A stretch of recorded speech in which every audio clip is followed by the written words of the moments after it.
Olá, tudo bem? Vamos então a mais uma videoaula sobre citologia. Hoje vamos falar do citoplasma. O citoplasma é uma região localizada nas células eucariontes entre a membrana plasmática e a membrana nuclear. Nas células procariontes, como não possuem núcleo, o citoplasma corresponde aí à região interna da célula. É no citoplasma que encontramos estruturas celulares denominadas organelas, bem como o citoesqueleto e inclusões lipídicas e glânulos de glicogênio. O espaço entre as organelas é denominado matriz citoplasmática ou citosol. O citoplasma corresponde a todo o conteúdo celular localizado fora do núcleo. Nele está contida uma variada quantidade de organelas membranosas, as quais desenvolvem as mais variadas funções. A parte do citoplasma localizado entre as organelas recebe aí o nome de citosol ou matriz citoplasmática, como eu disse, no qual importantes reações químicas acontecem. O citoplasma está presente em todos os tipos celulares. O citosol apresenta uma consistência que varia entre um sólo e um gel.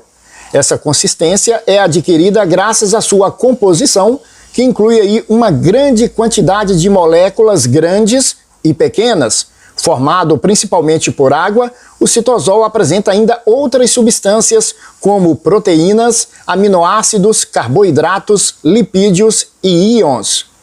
Vale destacar que o citoplasma não se comporta apenas como uma sopa, contendo aí compostos e organelas. Quando observamos sob o microscópio eletrônico, o citosol de uma célula eucarionte é cruzado por uma série de filamentos, os quais formam uma espécie de rede.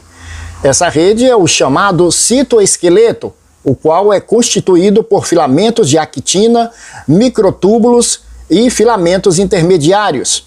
Esses três tipos de filamentos garantem reforço mecânico à célula, ajudam à movimentação e no processo na divisão celular.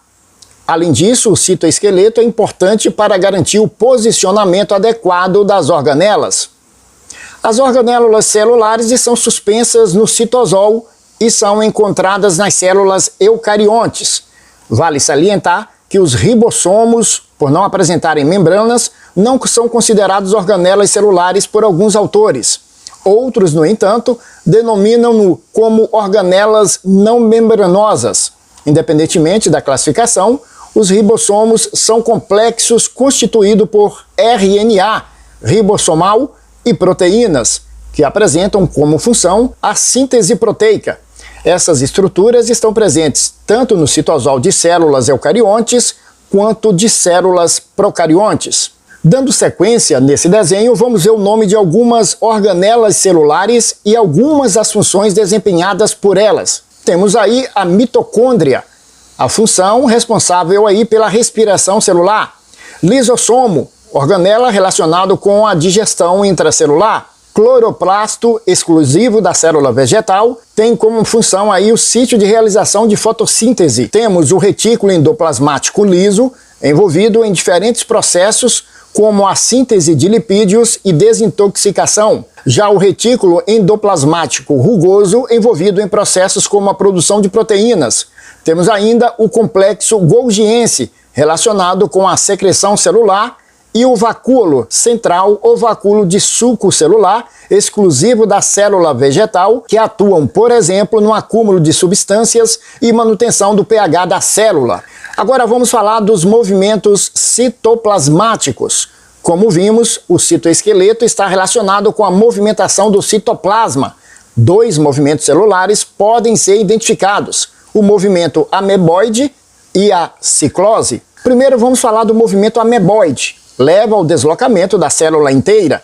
Nesse caso, observa-se o surgimento de projeções citoplasmáticas, leva ao deslocamento da célula inteira. Nesse caso, observa-se o surgimento de projeções citoplasmáticas denominadas de pseudópodes, que surgem devido à interação entre filamentos de actina e miosina que promovem a contração da célula. E ainda o movimento ciclose. Consiste em uma corrente citoplasmática circular em que é possível observar organelas e várias substâncias movendo-se de maneira ordenada.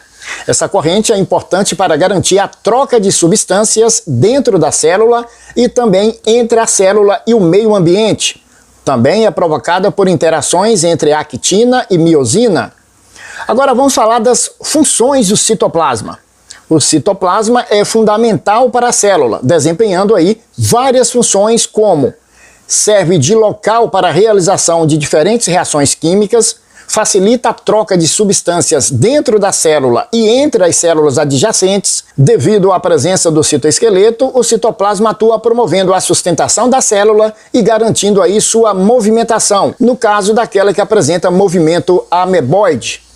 Essa foi mais uma videoaula de citologia. Espero que vocês tenham aí absorvido vários conhecimentos sobre as células. Na próxima videoaula estaremos falando sobre o núcleo. Um abraço a todos e até a nossa próxima videoaula.